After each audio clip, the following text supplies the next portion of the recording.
Olá, caro estudante, seja bem-vindo a mais uma videoaula de Sociologia. Nesta nossa videoaula, nós vamos dar continuidade a um tema iniciado em uma videoaula anterior sobre as chamadas instituições sociais, ou seja, tudo aquilo que é estabelecido, é sedimentado na vida humana e sociedade, e aí define ações, atitudes, relações entre as pessoas na vida humana em sociedade.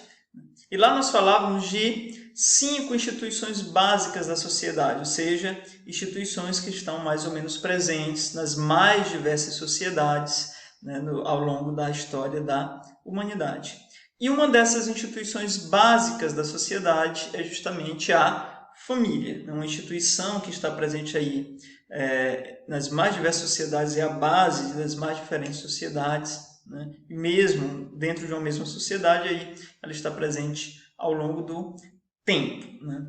Lembrando que, por mais que a gente estude essas instituições sociais em suas características separadamente, elas se influenciam mutuamente na vida em sociedade.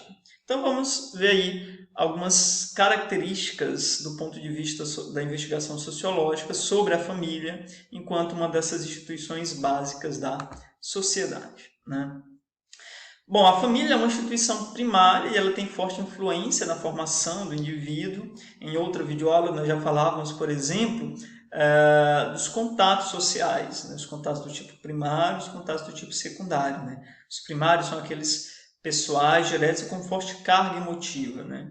Um dos contatos primários, por exemplo, do indivíduo se dá justamente com a família, né? Então, por isso que ela é uma instituição primária, porque é uma instituição com a qual a maior parte dos indivíduos tem o primeiro contato e realiza os seus primeiros processos de socialização, a porta de entrada, digamos assim, do ser humano na vida em sociedade, claro que tratando aqui isso de maneira genérica, né? No geral, no comum, essa é primária. E ela tem uma forte influência na formação de indivíduos, especificamente justamente porque é na família que o indivíduo vai ter as primeiras formas de socialização, né? E aí por isso aí esse contato primário, esse contato inicial de como se dá o processo de socialização, né, na família vai influir diretamente aí no indivíduo, na formação do seu caráter, da sua personalidade, da sua vida em sociedade.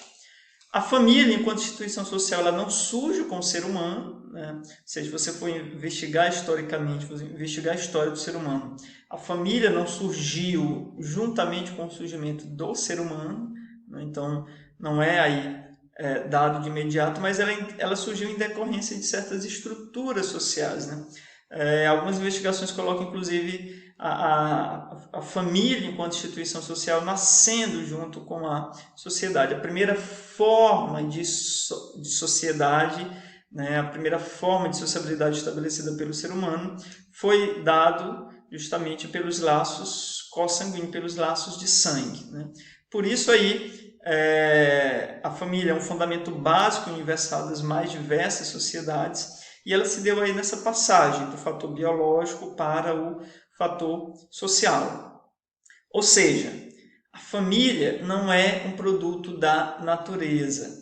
Por mais que nós, às vezes, transfiramos isso para a vida natural e extra-humana, não humana, por exemplo, como no caso dos outros animais, família ela é algo que é estabelecido na vida humana, particularmente em sociedade. Por mais que a gente diga que há agrupamentos, né, de espécies animais também por laços de consanguinidade, por exemplo, mas eu não poderia, no sentido literal, no sentido específico, melhor dizendo, do termo, chamar isso de uma família, né? Eu posso até falar, né, a mamãe do meu gatinho, o papai do meu gatinho, dando aí esses termos que são próprios da família, mas isso é só por generalização, só por semelhança, mas isso não constitui especificamente uma família no sentido próprio do termo. Eu posso ter um gato que cruzou com uma gata na minha casa e tiveram filhotes, mas isso não pode ser definido especificamente com o nome de família, porque a família não é definida só pelo aspecto biológico, mas também pelo fator social, né? Daí que a família, enquanto instituição social, vai possuir uma série de características, né? E vai ter todas aquelas características que nós identificamos, né? O caráter de exterioridade, o caráter de objetividade, o caráter de coercitividade, né? O caráter de historicidade e de autoridade moral como vimos na nossa aula sobre as instituições básicas da sociedade e suas características, certo? Então, a definição da família se dá na passagem do fator biológico, ou seja, o elemento de consanguinidade, né, a cópula do macho com a fêmea da espécie humana e a prole resultante dessa ligação, para o fator social, né?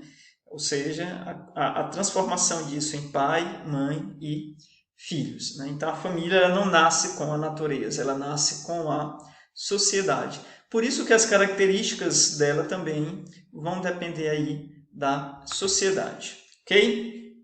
Quais são as principais funções aí da família em constituição social? Primeiro, a função sexual e reprodutora, né?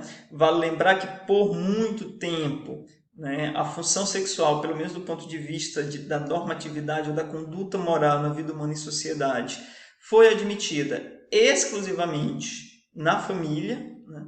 E isso ainda perdura em algumas sociedades contemporâneas, né, para algumas pessoas, para alguns indivíduos, né? A atividade sexual é livre e permitida exclusivamente, né, na família, ou seja, na escolha de um parceiro sexual para a união familiar, né? E decorrente daí também a função reprodutora, né? Vale lembrar que, por exemplo, sobretudo para a figura da mulher, né, ter um filho fora do casamento também já foi considerado e algumas vezes ainda é considerado algo de grande repúdio, né, por algumas sociedades ou por alguns indivíduos, né? Por isso que aí a atividade sexual e a reprodução humana esteve vinculada exclusivamente por muito tempo à constituição da família, e mesmo que isso não seja mais amplamente presente, mesmo dentro de uma sociedade, mais ainda possui essas características para alguns indivíduos, para algumas sociedades. A família também sempre esteve ligada aí às funções econômicas e educacionais dentro da sociedade, ou seja, o estabelecimento de certas condições econômicas. Isso vai definir, inclusive, que critérios na estrutura econômica da sociedade, ou o contrário, né? A estrutura econômica da sociedade define características e critérios na família. E também o papel educacional. Como dissemos há pouco, a família, enquanto instituição primária, ela tem uma forte carga sobre a formação do indivíduo, porque é lá na família que o indivíduo vai iniciar o seu processo de socialização. Vale lembrar que essa função educacional ela tem sido dividida cada vez mais cedo com a escola, enquanto instituição oficial que estabelece aí as formas regulares, as maneiras formais de educação enquanto outra instituição social, né? E isso também surge em decorrência da influência que a família sofre de outras instituições, como é o caso da economia, por exemplo, né? Então, se antes era possível um casal que tem filhos, né, participar mais diretamente da educação dos filhos, era possível, sobretudo, por exemplo, a mãe, a responsabilidade pela educação e a criação dos filhos até, né, uma alta idade, até que ele tivesse condições já de interagir, de conversar, de ser autônomo em relação, né, aos pais em certa medida, né, ou mesmo quando não cabia a mãe diretamente, mas a outros membros da família, né, um tio, uma avó, uma avó, né? Isso nas sociedades contemporâneas foi ficando mais difícil, né? Daí porque a escola tem partilhado cada vez mais cedo essa responsabilidade de educação primária com os pais, né? Hoje em dia, né, já existem instituições formais que recebem as crianças desde os primeiros meses de vida, né? Isso não retira dos pais essa função educacional, essa participação educacional. Tanto é que, do ponto de vista da educação, se fala muito hoje em dia dessa coparticipação da família na escola, né, no processo de educação formal que acontece por meio da escola, mas isso dá também à escola um pouco mais de responsabilidade, de papel nesse processo de socialização primária, né, que acontece com o indivíduo. Quais são as formas de constituição da família, né? Qual a instituição social que institui uma nova família, né? Então, a forma por excelência de estabelecimento da família dentro da sociedade é o casamento, né? Então, o casamento é uma outra instituição social dentro da instituição social familiar, ou seja, o casamento é a instituição que estabelece a família enquanto instituição social, né? Então, mais uma vez, o casamento como sendo instituição social possui aquelas características que nós já conhecemos, né? Por isso que o casamento ele pode ser classificado aí, por exemplo, pela quantidade de cônjuges, como casamento monogâmico ou casamento poligâmico, né? O casamento monogâmico, como diz aí o prefixo mono, é aquele que estabelece apenas um parceiro por cada pessoa, por cada indivíduo, ou seja, uma pessoa só pode se casar oficialmente com uma outra pessoa. Esse é o modelo que se tornou padrão nas sociedades modernas, ocidentais, né, em sua larga extensão. Né? Aqui no Brasil, por exemplo, a monogamia é estabelecida inclusive por lei, tanto é que o caso contrário, a poligamia, é considerado inclusive crime no Brasil, ou seja, não pode ser estabelecido de maneira legal. Embora às vezes aconteça, mas isso não é estabelecido de maneira legal, do ponto de vista legal, para a sociedade brasileira. O que predomina aqui é o casamento monogâmico. Né? A poligamia, como o próprio nome sugere, né? Poli, né? Prefixo significa muitos, é o tipo de casamento aí que admite vários parceiros para o mesmo indivíduo. Né? Um indivíduo, ou seja, pode ter vários parceiros aí, vários cônjuges na formação do casamento. A poligamia pode ser de dois tipos, né? A mais comum é a chamada poliginia, né? Que além do poli tem o termo ginos aí, que significa mulher em grego, e que se refere à forma de casamento em que um homem pode casar com várias mulheres. Né? Então aqui se chama poliginia, um homem só casando com diferentes mulheres, com várias mulheres. Né? E existe também a menos presente, mas também uma possibilidade de poligamia chamada poliandria, a possibilidade de uma mulher só casar com vários homens. Né? Essa é menos comum, isso é menos presente, mas também é um tipo de casamento poligâmico. Né? Então, poliginia e poliandria. O casamento ainda pode ser classificado pela proximidade dos cônjuges, né? Ou seja, pelo fato de os cônjuges estarem presentes aí, fazerem parte de um mesmo grupo social, de uma mesma etnia, de uma mesma raça, de uma mesma classe, ou não, né? Ou qualquer coisa do tipo. Então, pela proximidade dos cônjuges, o casamento pode ser endogâmico ou exogâmico. Mais uma vez, é só estar atento aí aos prefixos que formam a palavra. Né? Endo é um prefixo que significa dentro e exo é um prefixo que significa fora. Né? Então, o casamento endogâmico é aquele tipo de casamento que só admite o casamento entre pessoas de um mesmo grupo, de uma mesma raça, de uma mesma etnia, de uma mesma classe social. No modelo das sociedades indianas, que ainda predomina, por exemplo, a estrutura de castas, né? Em algumas pequenas sociedades que a estrutura de castas ainda está muito presente, o tipo de casamento admitido é exclusivamente o casamento endogâmico, ou seja, pessoas de uma casta social só podem casar com pessoas da mesma casta social e não de uma casta diferente, de uma casta distinta. Isso teve presente em outras estruturas, por exemplo, na sociedade britânica, né, até antes do casamento do príncipe William, por exemplo, se identificava na família britânica exclusivamente o casamento endogâmico. Em que sentido? No sentido de que pessoas da nobreza só casavam com pessoas da nobreza, né? Ou seja, pessoas de alguma da família real casavam com membros de outras famílias reais. Né?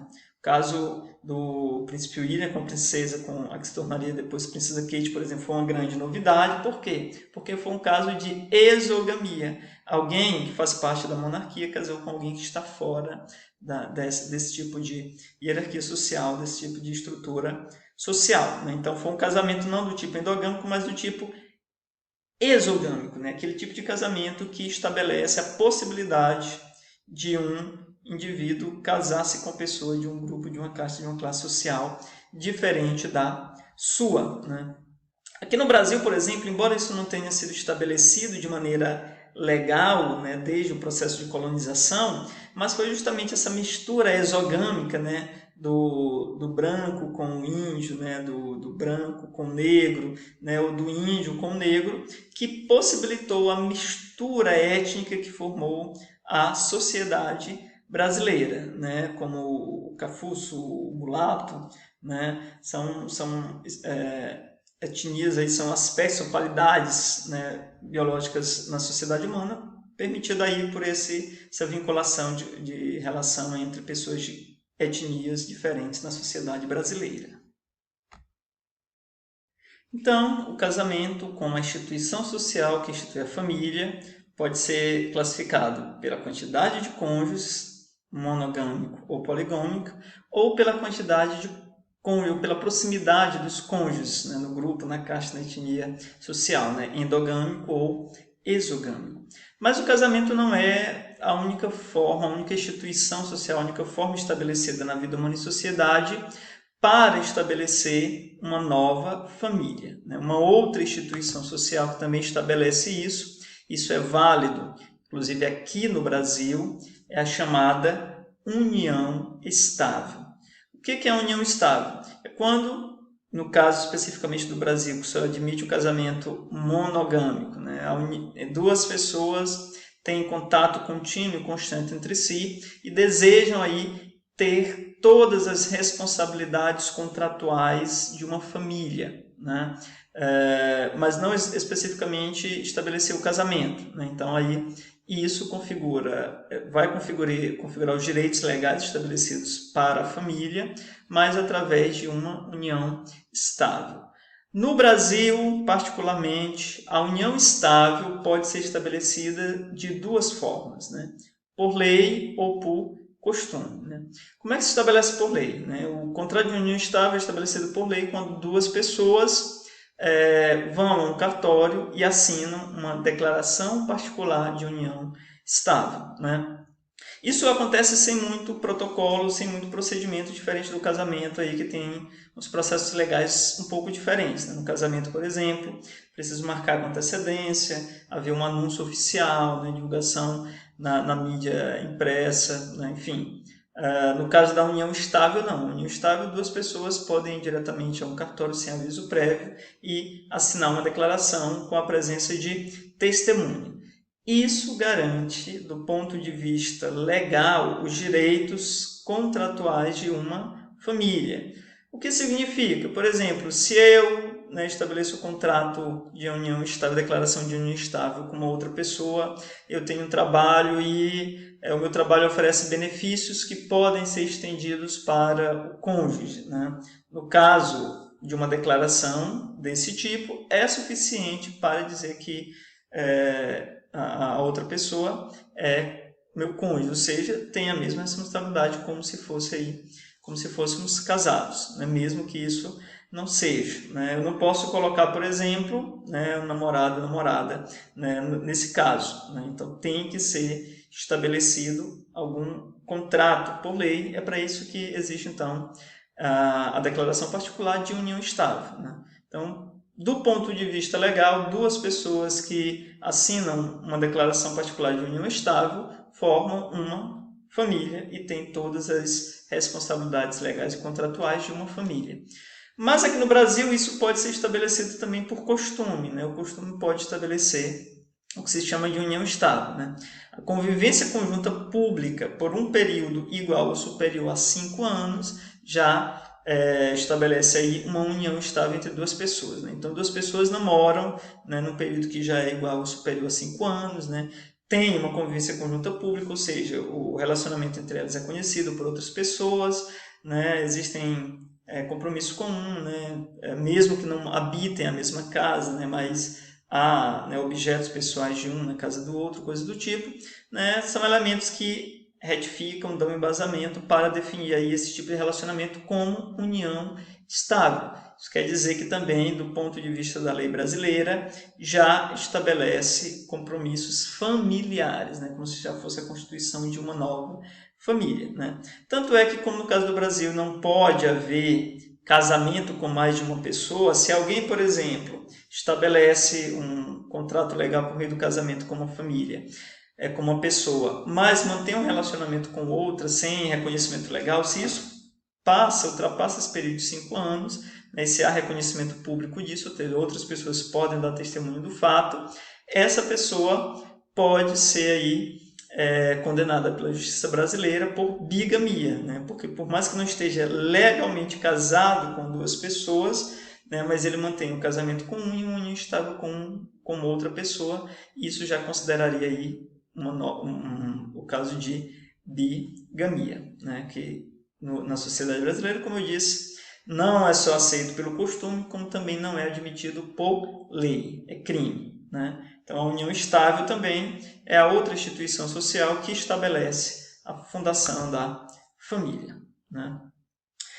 Quando nós falamos do modelo familiar, né, nós podemos falar aí de dois tipos de família, né? A família consanguínea, uma família extensa, né, que envolve aí diversos parentes por laço de sangue, por união, né? Então considera-se família, né? Aqueles que são vinculados por laços consanguíneos, tios, avós, primos, né? E também aqueles outros por associação, né? Então a irmã da mulher do meu irmão faz parte da minha família, ou seja, a gente não tem laço sanguíneo nenhum, mas por proximidade, por laços de união, nós acabamos fazer parte de uma mesma família.